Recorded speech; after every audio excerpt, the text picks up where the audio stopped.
লড়াইটা ব্যক্তিগতভাবে কে জিতবেন কে হারবেন তার চেয়ে অনেক বড় কথা হচ্ছে আমরা জিতবো, সেটা ওরাও বুঝতে পারছে। তার চেয়ে অনেক বড় কথা হচ্ছে বাংলাকে জিততে হবে, মানুষকে জিততে হবে। আমি কখনো নিজেকে বেস্ট ক্যান্ডিডেট অথবা ওয়ার্স্ট ক্যান্ডিডেট বা আমার প্রতিপক্ষকে ওয়ার্স্ট ক্যান্ডিডেট এভাবে বলার আমি পক্ষপাতী নই। যে ডায়মন্ড হারবার নওশাদ দাঁড়াবেন বলে নিজে ঘোষণা করেছিলেন, আমরা তো অপেক্ষায় ছিলাম। এখন শুনছি নাকি উনি ডায়মন্ড হারবারে দাঁড়াবেন না, বরং শ্রীরামপুর মুর্শিদাবাদে ক্যান্ডিডেট ঘোষণা করে দিয়েছেন। এখন শুনছি আরও এখানে ওখানে নাকি ক্যান্ডিডেট ঘোষণা করবেন। ও যেদিন জেল থেকে বেরিয়েছে মোহাম্মদ সেলিম সেদিন নিজে জেলের গেটে ছিল রিসিভ করার জন্য, 100 ভাগ থেকেছে। আমার তো তিনি পরামর্শ চাননি, ন্যাচুরালি আমি কেন একবারই পরামর্শ দেবো। বিজেপি অথবা তৃণমূল তাদের বিরোধিতা করার চাইতে তাদের সহায়তা করা হয়ে যাচ্ছে না, তো পারলে ভেবে দেখ।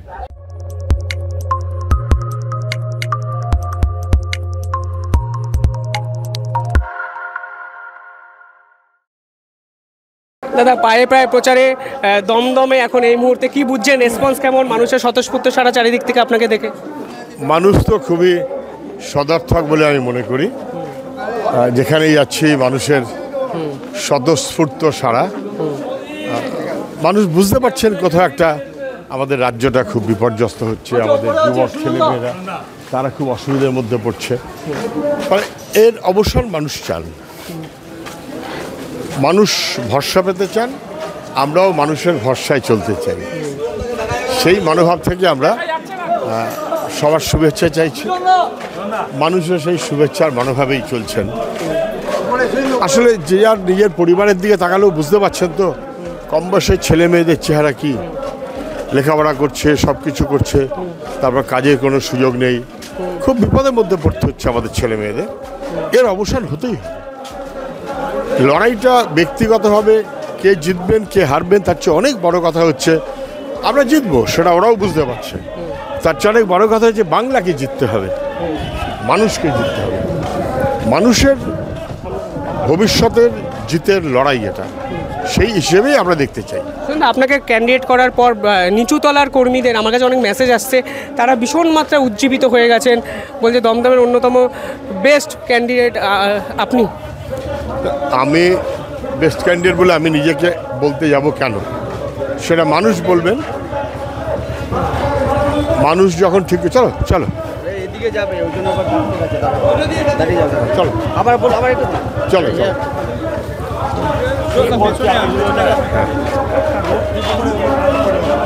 বুঝতেই পারছেন একদম চারিদিক দিয়ে দেখার একটা উচ্ছ্বাস সুয়নদার, তার মধ্যে ধরার চেষ্টা করছি অনেক কষ্টে। হ্যাঁ হ্যাঁ, বেস্ট ক্যান্ডিডেট। আমি কখনো নিজেকে বেস্ট ক্যান্ডিডেট অথবা ওয়ার্স্ট ক্যান্ডিডেট বা আমার প্রতিপক্ষকে ওয়ার্স্ট ক্যান্ডিডেট এভাবে বলার আমি পক্ষপাতী নই। মানুষ যথেষ্ট বোঝে, মানুষ ঠিক করতে পারবে। আমার এ নিয়ে কোনো সন্দেহ নেই যে মানুষের প্রতি দায়বদ্ধতা এবং মানুষের প্রতি ভরসা আমার কখনো বিন্দুমাত্র এদিক ওদিক হবে না, একদম কখনো বিন্দুমাত্র এদিক ওদিক হবে না। 100 ভাগ আছি, 100 ভাগ থাকবো। মানুষের জন্যই রাজনীতি, রাজনীতিটা নেতার জন্য নয়। ফলে সেই মনোভাব থেকে আমাদের চলাটা জরুরি বলে আমি মনে করি। মানুষের যে কোনো প্রয়োজনে মানুষকে সংগঠিত করে মানুষের ভরসা অর্জনের মতন করে আমাদের চলতে হবে। শুধু আপনি আপনার কেন্দ্রে নয়, অনেকে আপনাকে প্রচারক হিসাবে চাইছেন। সায়ন বলছিলেন, সৃজন বলছিলেন, আপনি হাজিরা দেওয়ার চেষ্টা করছেন। আমি গেছি, আমি তমলুকিয়া নির্বাচনী প্রচারে গেছি, যাদবপুরে গেছি, শ্রীরামপুরের মধ্যে যাওয়ার তারিখ করেছি। কবে যাবেন শ্রীরামপুরে? বলবেন। শ্রীরামপুরে আমি 8 তারিখ ভেবেছিলাম, পরে একটু অসুবিধা হওয়াতে ওটা চেঞ্জ করে 15 তারিখে আমরা যাচ্ছি। এরকম তো যেতে হবেই, আরও অনেকগুলো আসনে আমায় যেতে হবে। কিন্তু যাদবপুর, দমদম, শ্রীরামপুর, মুর্শিদাবাদ, কৃষ্ণনগর একের পর এক যেখানকার মানুষ ভরসা করছেন। আমি নাম বলে যার নাম বললাম না তারা পিছিয়ে আছেন তা না। দক্ষিণ কলকাতার লড়াইটা কি সুন্দর এগোচ্ছে দেখেছেন, হাওড়ার লড়াইটা কীভাবে এগোচ্ছে দেখেছেন। মানুষ বুঝতে পেরেছেন তৃণমূল বিজেপির বিরুদ্ধে সবাইকে একজোট করতে চান। কে কে শুনলাম একটা প্রশ্ন করতেই হচ্ছে, নওশাদকে জোটে ধরে রাখতে পারলেন না। নওশাদ বলছেন এর দায় একমাত্র বামেদের, পরিষ্কার বলছেন। নওশাদের সঙ্গে আমার ইদানিংকালে খুব একটা কথা হয়েছে তা না, নির্বাচনের পরে আমার সঙ্গে একবার দুবারই কথা হয়েছে। এটা আমাদের নেতারা যাদের সঙ্গে কথা বলে তারা আমার চেয়ে ভালো বলতে পারবে, কিন্তু আমি এটা বলতে পারি যে এত ধর যে ডায়মন্ড হারবার নওশাদ দাঁড়াবেন বলে নিজে ঘোষণা করেছিলেন, আমরা তো অপেক্ষায় ছিলাম। এখন শুনছি নাকি উনি ডায়মন্ড হারবারে দাঁড়াবেন না, বরং শ্রীরামপুর মুর্শিদাবাদে ক্যান্ডিডেট ঘোষণা করে দিয়েছেন। এখন শুনছি আরও এখানে ওখানে নাকি ক্যান্ডিডেট ঘোষণা করবেন। আমি বলতে পারবো না, এটা নওশাদ বলতে পারবেন, আমার বলা উচিত না, আমি না জেনে বলবো না। দায় বামেদের বলছে আপনাদের 20টা সিট চেয়েছিল, তারপর 12টা, সেটুকু আপনারা রাজি হননি। কেউ যদি 20টা সিট চায় বা তারপর 12টা সিট বলে যে দায় বামেদের, তাহলে বুঝতে হবে যে সেটা দায় ঘাড়ে ফেলে দেওয়ার মতন করে একটা প্রচেষ্টা, তার চেয়ে বেশি কিছু না। গতবারে বোধ হয় 27টা আসনে দাঁড়িয়েছিল, অঙ্কের হিসেবেও 3 × 7 = 21, যদি 4টেও ধরা যাক 27 28টা, 3-4টে বেশি আসন, এটা কেউ ভাবতেই পারেন, সেটা বাস্তবের সঙ্গে মেলে বলে মনে হয় না। নওশাদের এই ডিসিশন বাস্তববাদী মনে হচ্ছে না আপনার? আমি কে বলার বাস্তববাদী কি বাস্তববাদী না, আপনারা বিভিন্ন ক্ষেত্রে ওনাকে ডিফেন্ড করেছেন। হ্যাঁ, 100 বার। গণতন্ত্রের লড়াইতে যখনই তৃণমূল নখ বার করেছে, দাঁত বার করেছে, কামড়ে দিতে চেয়েছে, আমি নিজে ওর সঙ্গে গেছি। যখন লালবাজারে নিয়ে এসছে, লালবাজারে আমি গেছি, তখন ভাঙড়ের মানুষের সঙ্গে যোগাযোগ করে তাদেরকে আশ্বস্ত করেছে, ওর পাশে থেকেছে, কোনো সন্দেহ নেই। ও যেদিন জেল থেকে বেরিয়েছে, মোহাম্মদ সেলিম সেদিন নিজে জেলের গেটে ছিল ওকে রিসিভ করার জন্য, 100 ভাগ থেকেছে। এটা আমরা কোনো অন্যায় কাজ করিনি। গণতন্ত্রের লড়াইতে যে কেউ যখন গণতন্ত্রের অপশক্তির কাছে আক্রান্ত হবে, তখন তার বিরুদ্ধে আমরা রুখে দাঁড়াবই। বিভাজনের শক্তি যখন দাঁত মুখ বার করবে, তখন আমরা রুখে দাঁড়াবই। তাতে কে কাকে ভোট দেবে এটা আমাদের এই বড় কথা নয়। আমরা দাঁড়িয়েছি, 100 ভাগ দাঁড়িয়েছি, সেটা নিশ্চয়ই রাজ্যের মানুষ বুঝেছেন। যাদের বোঝা উচিত তারা বুঝেছেন, যারা বুঝতে পারেননি তাদের প্রতি আমার শুভেচ্ছা থাকলো, সহানুভূতি থাকলো। কিন্তু এটা কি আপনার প্রশ্ন যে তালটা কোথায় কাটলো?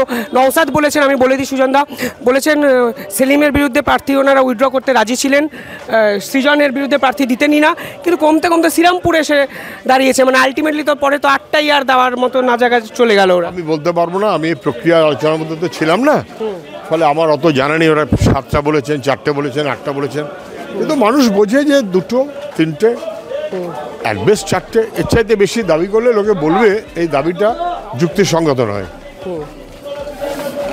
এবং আমি যতটুকু জানি 3-4টে আসন ওরা যাতে লড়তে পারেন, ভালোভাবে লড়তে পারেন, আমরা সেইভাবে ভেবেছিলাম। দায়িত্ব অবশ্যই। চারিদিকে এখানে ব্যালকনিতে দাঁড়িয়ে আছেন মানুষ দাঁড়িয়ে আছেন বিভিন্ন ক্ষেত্রে। এখানে অভূতপূর্ব একটা দৃশ্য আমি দেখাতে বলবো, একদম সাধারণ মানুষের একটা ঢল। সুরেন্দা, ওনারা বলছেন ভাঙড় জিতে আছেন, তাহলে যাদবপুরটা ডিজার্ভ করেন। বিকাশবাবু লড়লে ওনারা ভাঙড়টা ছেড়ে দিতেন, কিন্তু বিধানসভায় ওদের ভোট আছে, ফলে বামেরা ওটা ছাড়তেই পারতেন। বিকাশবাবু লড়লে আমরা ছেড়ে দেবো এই কথাটা বলার মধ্য দিয়ে এটা কি খুব সততার কথা হলো? বিকাশবাবু রাজ্যসভার মেম্বার, তাহলে একজন রাজ্যসভা মেম্বার অলরেডি আছেন, তাকে লোকসভায় দাঁড় করাটা যে কোনো সঠিক মনোভাব নয়, এটা তো সবাই বোঝেন। সব বুঝে সুঝে বেঠিক কথা বলাটা এক্সপেক্টেড নয়। আমি দর্শকদের দুটো ক্লিপিংস দেখাবো। মোহাম্মদ সেলিম আমাকে এক্সক্লুসিভ ইন্টারভিউতে বলেছেন, আমার বিরুদ্ধে প্রার্থী আমি মেনে নিচ্ছি, কিন্তু দীপশিতা বা সৃজনের বিরুদ্ধে প্রার্থী দিলে বামের ইতিহাসে নওশাদের সঙ্গে কোনো সম্পর্ক রাখা যাবে না, কারণ এরা ভবিষ্যতের বাম পথপ্রদর্শক। আমার ধারণা সেলিম ঠিকই বলেছে, তো মুর্শিদাবাদেই বা দেবে কেন? সেলিম মুর্শিদাবাদের প্রার্থী বলে হয়তো এইভাবে বলেছেন, মুর্শিদাবাদেই বা দেবে কেন? নওশাদের এই ডিসিশনটা আপনার কাছে কতটা শকিং? না, আমার কাছে শকিং অথবা আনন্দদায়ক দুটো কোনোটাই না। নওশাদ আলাদা পার্টি করেন, তৈরি করেছেন নতুন, বুঝে সুঝে চললে ভালো হবে বলে আমি মনে করি। আমার তো তিনি পরামর্শ চাননি, ন্যাচুরালি আমি কেন একবারই পরামর্শ দেবো, কিন্তু যিনি নিজের থেকে ঘোষণা করলেন আমি ডায়মন্ড হারবারে দাঁড়াবো, চ্যালেঞ্জ নেব, কোনো আলাপ আলোচনা ছাড়াই, আমরা বেশ সম্মত হলাম। যে ডায়মন্ড মডেল বলে যা বলা হচ্ছে ভুল। বেশ, নওশাদকে সমর্থন দিলাম, লড়াইটা জমবে, সুতরাং অভিষেক হারবে। তারপর তিনি সেখান থেকে পালাচ্ছেন বা পিছিয়ে আসছেন বা সরে আসছেন, এটা লোকে ভালোভাবে নেবে না। ডায়মন্ড হারবার ঘোষণা করে তারপর তিনি প্রার্থী দিলেন শ্রীরামপুরে কিংবা মুর্শিদাবাদ। তারপরে এখন নাকি শুনছি আরো যাদবপুর প্রার্থী দেবেন। এটা লোকে মনে করবে যে বিজেপি অথবা তৃণমূল তাদের বিরোধিতা করার চাইতে তাদের সহায়তা করা হয়ে যাচ্ছে না। তো পারলে ভেবে দেখ না, মোহাম্মদ সেলিম পরিষ্কারভাবে আমার ইন্টারভিউতে বলেছেন এটা বিজেপির একটা আতাত থাকতে পারে, দল ভাঙা মানে বিজেপির ষড়যন্ত্র।